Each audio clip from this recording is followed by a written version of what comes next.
واختار موسى قومه 70 رجلا لميقاتنا فلما أخذتهم الرجفة قال رب لو شئت أهلكتهم من قبل وإياي মুসা আলাইহিস সালাতু ওয়াস সালাম তার কওমের থেকে 70 জনকে নির্বাচন করে নিলেন আল্লাহ তাআলার কাছে তওবা করার জন্য। কিন্তু তারা যখন আল্লাহ তাআলার কাছে তওবা করার পরিবর্তে বিভিন্ন আবতার শুরু করলো, নাফরমানি শুরু করলো, তো আল্লাহ তাআলা তাদের উপর আযাব নাযিল করে দিলেন। নাউযুবিল্লাহ। তাদের উপর বিকট আওয়াজ ফাআখাযাতহুমুর রাজফা, বিকট আওয়াজ আসলো, আসার কারণে 70 জন একসাথে মারা গেছে। এবার মুসা আলাইহিস সালাতু ওয়াস সালাম আল্লাহ তাআলার কাছে বলতেছেন, ও আল্লাহ, এই যে 70 জন লোক তারা হলো আমার কওমের শ্রেষ্ঠ মানুষ। এখন আমি যদি আমার কওমের কাছে ফিরে যাই তাহলে তো আমার কওম আমাকে ধরবে।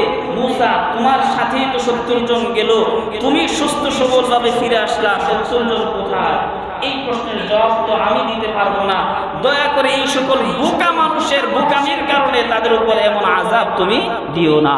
লাউ শি'তা আহলাকতাহুম মিন ক্বাবলি ওয়া ইয়্যাই, যদি তুমি চাইতা তাদেরকে ধ্বংস করতে, তবে আমার সাথে আনার পূর্বেই তুমি তাদেরকে ধ্বংস করে দিতে পারতা। আতুহলিকুনা বিমা ফাআলাস সুফাহাউ মিন্না, এই বোকা মানুষের বোকামির কারণে কি তুমি তাদেরকে ধ্বংস করে দিবে নাকি? আল্লাহ তাআলার কাছে বড় জোর করে আবেদন করছে মুসা নবী। তো আল্লাহ তাআলা মুসা নবীর দোয়ার বরকতে 70 জন মানুষকে পুনরায় জীবিত করে দিয়েছেন।